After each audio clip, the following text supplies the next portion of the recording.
On the sidelines of Prime Minister Narendra Modi's visit to the United States of America, sources in the Ministry of External Affairs have indicated that there is a possibility of a meet between Prime Minister Modi and Pakistan Prime Minister Nawaz Sharif on the sidelines of the upcoming SAARC summit in November this year. The chances of any bilateral discussions, however, remain unclear. The Ministry of External Affairs and its sources have said that talks with Pakistan have to be substantive and the nation has to stop exporting terror to India while also agreeing to hold no further talks with separatist Hurriyat.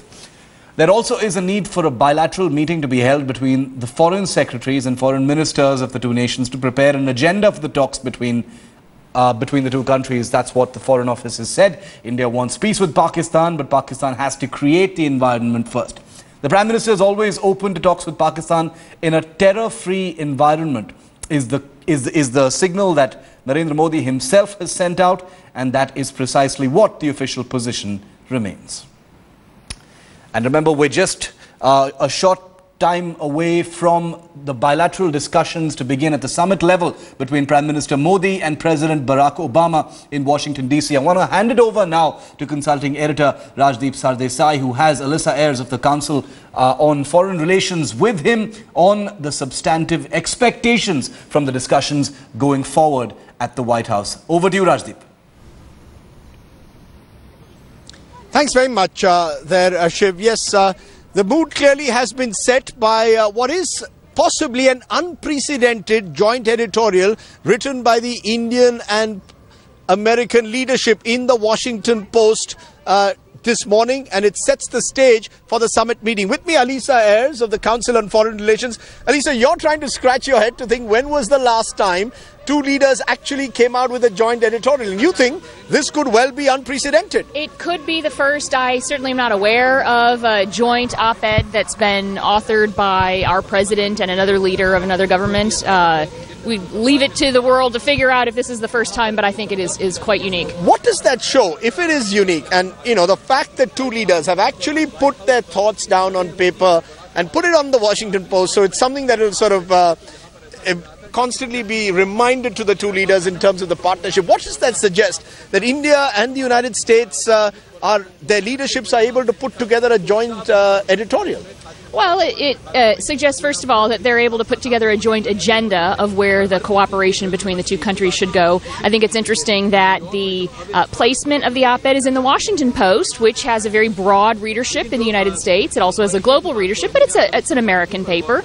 So that will help raise the visibility, I think, within the United States and for American citizens about the importance of the partnership between India and the U.S. Did you see something in that joint statement that suggested that the two countries are first looking at what some would call the low-hanging fruit? The United States speaks about helping India in Mr. Modi's Clean India campaign. There's much talk of space technology and yes, and the Mars mission being seen as a commitment to exploring similar projects in the future. Not looking at the more contentious, ticklish issues, perhaps, of opening up of markets, of the civil nuclear technology deal. Do you believe that the two sides have almost reconciled to the idea? Yes, we have differences, but let's first focus on the areas of convergence. Certainly there are differences. There's no doubt about that, and I expect that those differences will be the topic of some very intense conversations today and going forward. The areas that were referred to in the op-ed, including clean energy, that's been a very positive area of cooperation between India and the United States. We've had an energy dialogue at the government-to-government level going back some years, going back to the Bush administration. The Obama administration started a new clean energy collaboration with India, and that's been highly successful. So that's an area now India's new Prime Minister is very focused on for India's own development. There's no limit to where that can be carried forward. Space technology, another area where there's good collaboration between India and the United States. It's not low-hanging fruit in the sense of these are highly technical, really important, intensive kinds of collaboration. Sure, what I meant by low-hanging fruit... Aiming for the stars is different from low-hanging fruit. Okay, right? We're aiming for the stars. The point I was trying to make when I use the word low-hanging fruit is non-contentious. Are the two sides basically reconciling to the idea that yes, we have differences? It's not going to be easy to open up our markets to ensure labor reform, which would sort of speed up U.S. investments. That nuclear technology transfer still remains a contentious area. and therefore let's first focus on the areas where there is complete convergence. Is that, you think, the approach to be taken, a more incremental approach, rather than looking for the stars on day one? I would expect that just as both countries are working together on areas that have been successful, fruitful areas of collaboration, at the very same time, both sides will be trying to work through some of these contentious differences. The trade differences are always challenging. With any trade dispute among any two countries, there's always going to be differences, and it will take some time and some very focused conversations to work through. In the meantime, it is helpful, particularly from a leaders level meeting, a summit level meeting like this, to be able to flag for the peoples of both countries why that partnership matters, and being able to emphasize the areas where there have been successes is a really helpful signal. Do you though see this as a full-blown strategic partnership? Is that part of the problem, that that's the expectation that was raised a few years ago, particularly when President Obama called it the defining partnership of the 21st century, and therefore we're still some way away from that. Do you see this as a full-blown strategic partnership? I think we are getting there. I certainly personally see this as a full-blown strategic partnership. I think that there are some areas where we would like to see even greater consultation and cooperation, collaboration with India. I'm speaking as an American citizen here. Yes. The areas where we have had successes can be carried forward to even greater extent. But there are some areas where we've had trouble in the past, and so there's a trust building going on, particularly on questions like terrorism, stability in South Asia. I know that India has some concerns. Prime Minister Modi spoke about this yesterday when he spoke at the Council on Foreign Relations about India's deep concerns about what will happen in the region, a potential security vacuum once the international troop presence goes away. He spoke very specifically yesterday in saying that he believed the United States had left Iraq too soon and doesn't want to see something like that happen. So there's an area where we do have a set of strategic interests that are convergent. We have some differences in what we see as the path going forward, and we'll need to keep talking about that. It's very important. How important is this meeting purely as a meet and greet, as some are calling it, or do you believe it's become something more than that as a result of this joint editorial, as a result of what you heard Prime Minister Modi say at the Council on Foreign Relations yesterday? Do you believe that perhaps this isn't simply two leaders being introduced to each other for the first time, but signs that both countries want to reset and reboot the relationship in a way which has gone through a more rocky path in the last 18 months? Challenging time in the last 18 months, I agree. I think that's absolutely right. The meet and greet part is important. India has a new prime minister. It's important to try to develop a personal equation there. It is the case that personal relationships do matter in bilateral relationships. So it's good that they're having the chance to sit together and talk together and work through how they can carry forward the agendas that the ministries on both sides, our Department of State, our Department of Defense, India's Ministry of External Affairs, Ministry of Defense, and all the other line ministries and agencies that have been working together on the various areas of cooperation. The leadership level statements really matter. It helps to direct the work of the governments as they will take things forward. So it does matter. The reason I'm asking you this is perhaps India's first truly right-wing government, the first right-of-centre government that we've had, a full majority right-of-centre government. But you didn't think the NDA 1998, I realized it was a coalition. Majority, yeah. I'm saying, you see... But it was right-of-centre. It was right-of-centre, but the difference I'm pointing out with the Vajpayee government and the government of Narendra Modi is the nature of the mandate. Yeah. Be the nature of the person that Narendra Modi is. Right. Did you, when you heard him yesterday, get a sense that this is a new kind of prime minister that America is going to have to deal with increasingly? That this is a prime minister perhaps of a kind that the United States has never had to deal with? You've seen the way he's drawn a Lakshman Rekha with Pakistan. Yes. The moment the Hurriyat had a discussion with the High Commissioner, talks were called off. Yes. Do you believe that this is a new kind of Indian prime minister that America is going to have to get used to? Well, he's certainly a new kind of a prime minister also for India to get used to after 30 years. I mean, that's definitely the case. Sure. One of the challenges, I think, for India politically, and that's an internal question, a domestic politics question for India, but then when working with partners externally, the coalition management piece can sometimes be challenging. When there were policies proposed that perhaps some different coalition allies didn't like, or allies which would pull out of a coalition, that makes it very hard to follow through on international agreements or international efforts of collaboration. So I think a prime minister who has a full mandate, a single party mandate, and the ability to take decisions and execute them is a very positive thing for India's ability to work around the world. You know, the reason I'm sort of pressing this point is that President Obama had a good personal equation with Prime Minister Singh. He did. Now you've got a Prime Minister who, you know, for the last 10 years wasn't getting a US visa, who's also made it very clear that his interests are in the neighborhood. He's got interests with China. He's had a major summit meeting with Japan. Yes.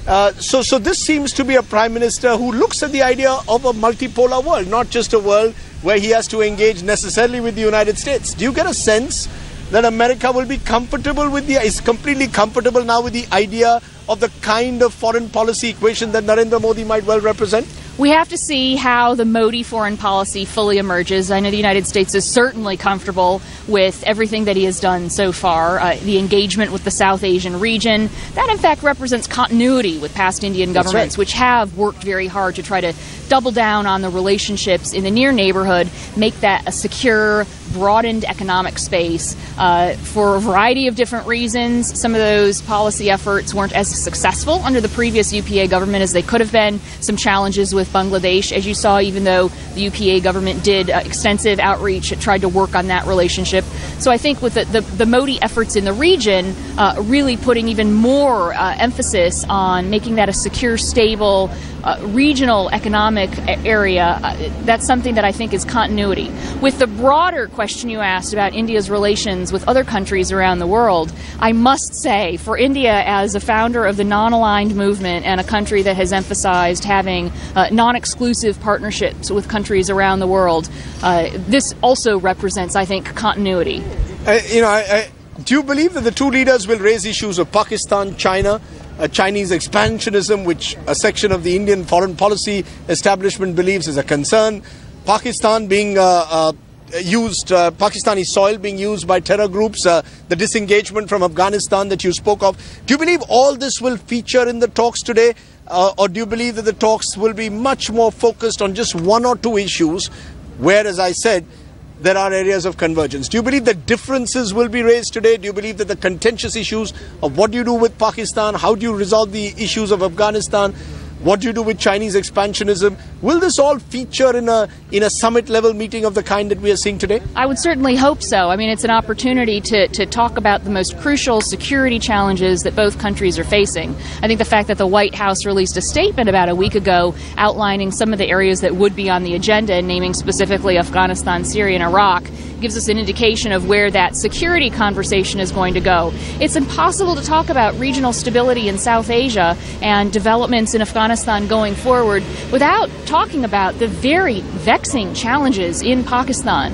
Here, the United States has had a series of policies that I must say have not had the effect that I think people were looking for. I mean, we have designated some of these terrorist organizations, some of which are under UN designation as well. People like Hafiz Syed, personally designated as a terrorist actor. We released a rewards for justice for this man, and yet he is still out parading on streets. He's on Twitter with a following, not like a huge following, but he has an audience. And so that's a big challenge for us as a government. How do we try to put in place policies that can better shape and create security in the region? I know this is a huge concern for India. It's a huge concern for the United States as well. I can imagine that. So you believe that there can be tough talking? That President Obama, as a result of what Prime Minister Modi might, the evidence that India might provide on the activities of the likes of a Hafiz Saeed, will issue some kind of a strong statement? I hope so. There have been statements, if you look back at the previous joint statements from the Strategic Dialogue meeting, that's the cabinet level meeting chaired by the Secretary of State and India's External Affairs Minister. There have been previous statements that do speak of the country's joint concern about stability in the region and terrorism. And you expect a similar joint statement to come out today, a statement that will sort of suggest the two countries sort of listing out their priorities and their shared concerns, shared interests. I thought it was interesting that joint statement, of course, spoke about shared history and shared past. Martin Luther King and Gandhi being explained in the same statement. But that perhaps is the sort of philosophical binding of these two democracies. But very important, Prime Minister Modi visited the Martin Luther King Memorial this morning, didn't he? He did. And, it comes just 2 days before Gandhi Jayanti in India. So, it is remarkable how two estranged democracies, as they were once called, have so many areas in common. Yes. So we hope that those areas are discovered. Alisa, we're going to come back to you with much more because I think it's interesting what Alisa Ayers is saying, that there are huge opportunities, and I think that joint statement reflects the potentialities of this relationship, which for some reason or the other over the years have remained unfulfilled. And I think today is a day where both sides will be trying to see how can they fulfill those potentialities, how can the two sides, in a sense, reboot the relationship which has gone through troubled times in the last 18 months. Are there those areas of convergence that can be highlighted? Are there differences that can be discussed without any acrimony? And I think that really will be the tone of this meeting. It is a meeting between friends. I'm not going to use the word strategic allies just yet, but it certainly is a meeting between friends. And can those friends become partners in the 21st century? That's the big question that stares President Obama and Prime Minister Modi as they meet in a short while from now here at the White House. Shiv, there's plenty more that's coming. We'll have many more guests, many more voices here. And we're going to try and bring you the big picture straight from outside the White House. We're not in the studio, so we are enjoying the lovely autumn air of Washington this last day of September. Well, Washington weather this time of year, famously fantastic weather this time of year. Rajdeep, we're going to let you enjoy that. Rajdeep's going to be joined by many more guests. That was Alisa Ayers of the Council on Foreign Relations. He's going to have the best perspective, the best guests from right outside the White House in the run-up to that meeting between Narendra Modi and Barack Obama. I also want to bring in headlines today's editor, Strategic Affairs, Gaurav Sawant, who's also in Washington, D.C. He's been in touch with his sources in the Prime Minister's office, and he was the first to bring you the joint editorial written in the Washington Post by President Obama and Narendra Modi, one that has been described as unprecedented. Some say that it was, sentiments that have been expressed in the past as well, but a joint editorial for the first time, Gaurav, setting the tone for the meeting before it actually happens. As Rajdeep just said, many substantive issues already there, many talking points already exist. There can be areas of differences, but the tone and the tonality of this editorial, Gaurav, is 100% positive. The intention is there, the atmospherics is there. Everything is completely aligned for very cordial, very constructive talks between the two leaders, Gaurav. Shiv, there are opportunities and there are challenges. It remains to be seen whether they can harness the opportunities or are defeated by the challenges. But from what our sources have been telling us, right from yesterday, the tone, tenor has been extremely positive. Right from the time when Barack Obama, the US President, opened the door of White House and said, "Kem cho, Mr. Prime Minister," it's been positive all the way. That dinner at the Blue Room in the White House, once again, the Prime Minister was sipping only warm water since he's fasting, but he said, everybody else should enjoy a good meal. Don't let that come in the way. The relationship is going to be very positive. So tone, tenor, extremely positive as of now. This joint editorial that is being talked about, both the sides, from what my sources tell me, have been working on it, and little nuances both sides introduced in it. For example, Prime Minister Narendra Modi extremely close to, considers himself very close to Swami Vivekananda. So his writings, his teachings, his statement at the World Hindu Conference in 1893, that finds a mention here. Martin Luther King Jr., Mahatma Gandhi, they find a mention here. And then they move to the most substantive issues of today, whether it's clean energy, whether it's combating terror together, whether it's healthcare from Ebola to malaria, whether it's cleaning the Ganges, cleanliness, sanitation, terrorism. You don't need safe havens for terrorism anywhere in the world. So all of this figures in the talks that will be there. So you had the mood yesterday, you have the substantive talks today, strict, hard-nosed talking, deliberations that will happen today. Well, hard-nosed discussions will happen at the bilateral level today. The burden of hope, as you rightly described it, Gaurav. Let's see what the takeaways are going to be. Right through, I want to remind our viewers that Gaurav, Rahul and Rajdeep are in Washington, D.C. and they're going to be bringing us the best, most incisive, live-breaking coverage and analysis with special guests over the next few hours and right across prime time here on Headlines Today. We've got the best people in Washington, D.C. and the best analysts and guests to get you the best perspective, fastest right here on Headlines Today.